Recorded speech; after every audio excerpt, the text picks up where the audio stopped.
नमस्कार दोस्तों, मैं हूं मनोज कुमार गुप्ता। आप देख रहे हैं मेरे चैनल को। इसका नाम है रेगुलर क्लासेस फॉर अकाउंट। सामने आपको दिख रही है इनकम टैक्स की बुक HC मेहरोत्रा वाली, और चैप्टर चल रहा है income from house property. Question number चलेगा 16, और 16 क्वेश्चन आपको पढ़ाते हैं, समझाते हैं और फिर करके दिखाते हैं।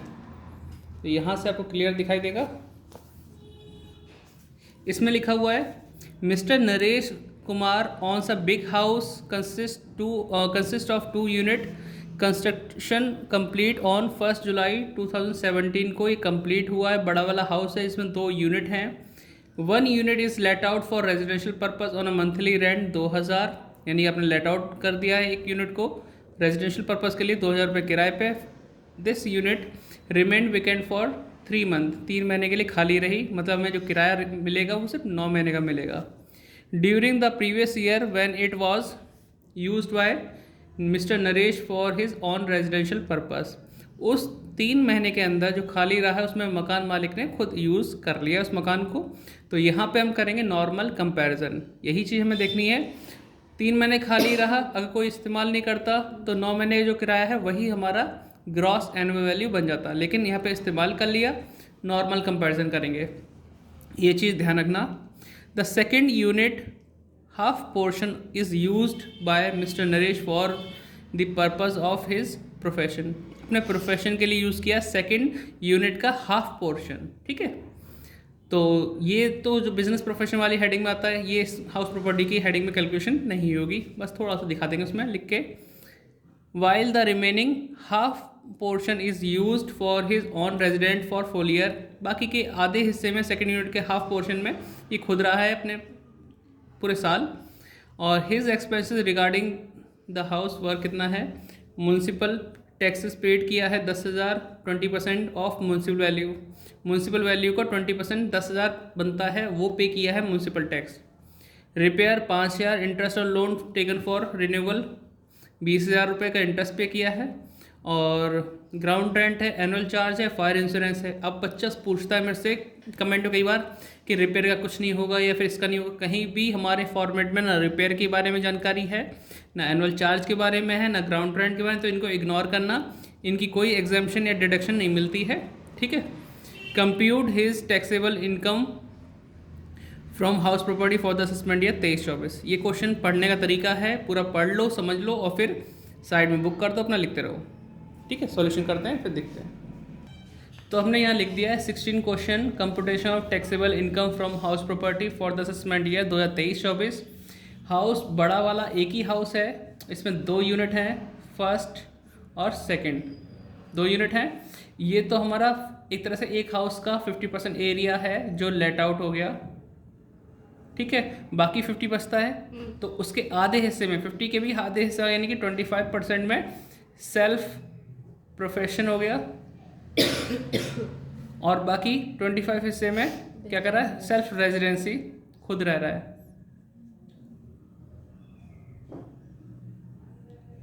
ठीक है, रेजिडेंसी हो गई, खुद के रहने वाला।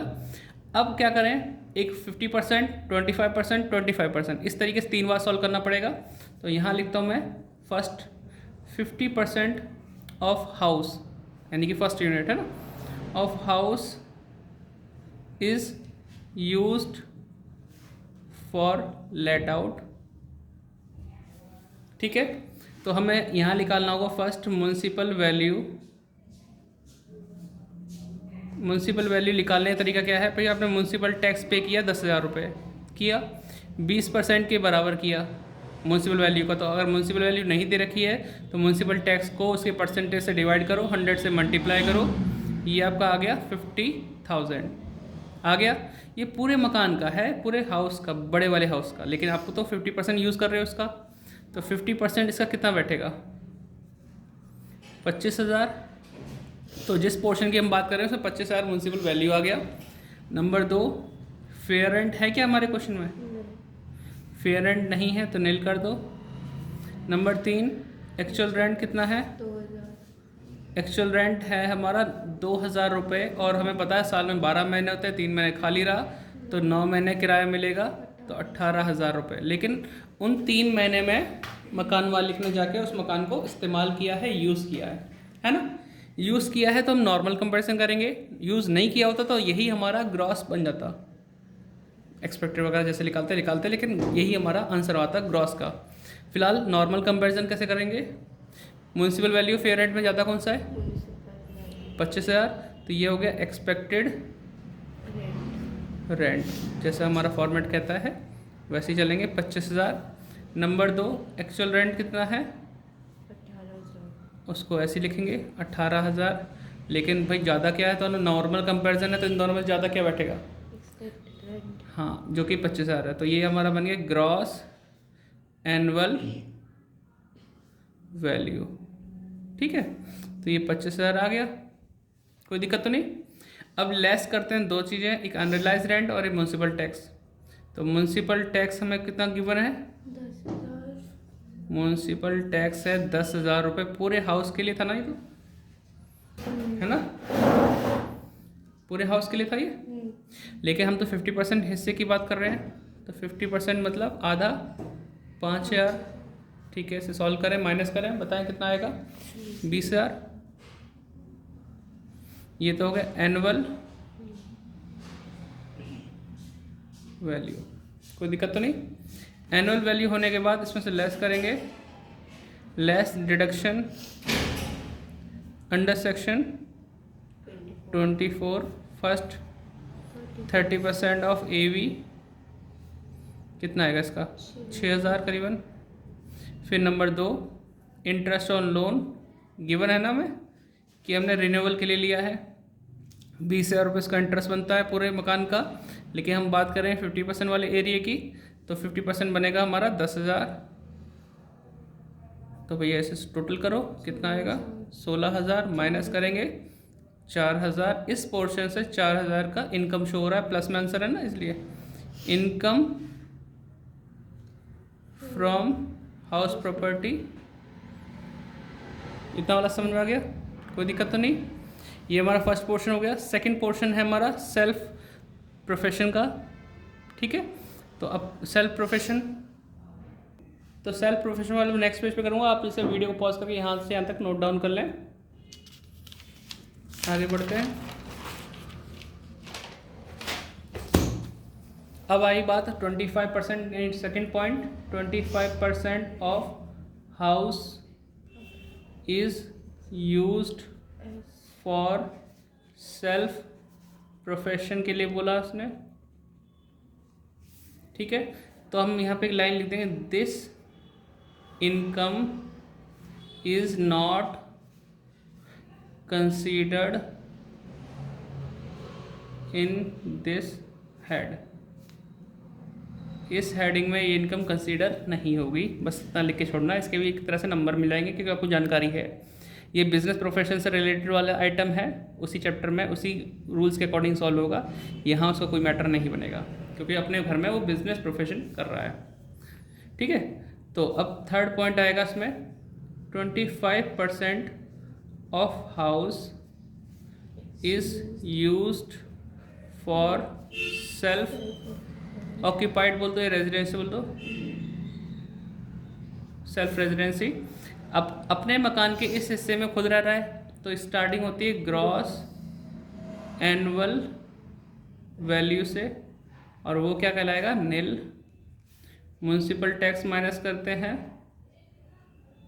म्यूनसिपल टैक्स वो भी क्या हो जाएगा? नील। क्या आएगा आंसर? नील। ये हो गया एनुअल वैल्यू। ठीक है, less deduction under section 24, first 30% of AV। नील का 30% नील रहेगा। बच्चे सोचने लगते हैं यार सब कुछ नील ही है तो करते क्यों हम? भाई नंबर पाने के लिए इन चीज़ों के नंबर कट जरूर जाते हैं, नहीं अगर मिलेंगे तो इसलिए अपने पूरे नंबर चाहिए तो ये काम करना पड़ेगा। अब आगे आती है बात इंटरेस्ट ऑन लोन। हमारे इस मकान के लिए लोन तो लिया गया था। अब यहाँ देखो 20,000 का लोन लिया था, हम बात कर रहे हैं कौन से हिस्से की? 25% वाले हिस्से की। तो 25% सॉल्व करोगे कितना आएगा? 5,000 आ गया। तो 5,000 नील में से माइनस करोगे तो भैया इनकम तो नहीं आएगी, माइनस के 5,000 आएगा। तो ब्रैकेट में लिख दो या फिर ऐसे लिख दो, लॉस फ्रॉम हाउस प्रॉपर्टी को मैं HP लिख रहा हूँ, ठीक है, समझ जाना, HP मतलब हाउस प्रॉपर्टी। अब इस वाले पोर्शन में लॉस हुआ, उस वाले पोर्शन में क्या हुआ था, प्रॉफिट हुआ था। तो मैं यहाँ लिखूँगा टोटल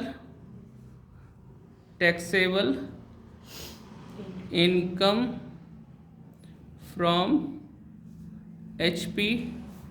भैया उसमें प्रॉफिट था 4000 का, इसमें माइनस का हो गया हिसाब किताब, तो माइनस का बचेगा 1000 रुपये, या 1000 पूरे ब्रैकेट में ले सकते हो, जो कि हमारा क्या है, लॉस है। ठीक है, लॉस फ्रॉम HP माना जाएगा इसका। और ये आपका कहीं ना कहीं सेट ऑफ हो जाएगा किसी और हेडिंग में, 5 हेडिंग है हमारे पास, तो उनमें से कहीं भी सेट ऑफ हो सकता है, तो कोई दिक्कत वाली बात नहीं है। तो 1000 रुपये, देखो आंसर भी क्या है, लॉस फ्रॉम HP 1000 रुपये दे रखा है। तो इतना हो गया, आप इसे नोट डाउन कर लो, पीछे वाला आपने देख ही लिया वो वीडियो में, करते करते करते वीडियो पॉज करना और नोट डाउन करना। मिलते हैं नेक्स्ट वीडियो में। अगर आपके पास ये बुक नहीं है, कोई और राइटर की बुक है, तो आप इसे बाय कर सकते हैं, इसका लिंक डिस्क्रिप्शन मिल जाएगा, और डिस्क्रिप्शन जरूर पढ़ लेना ढंग से।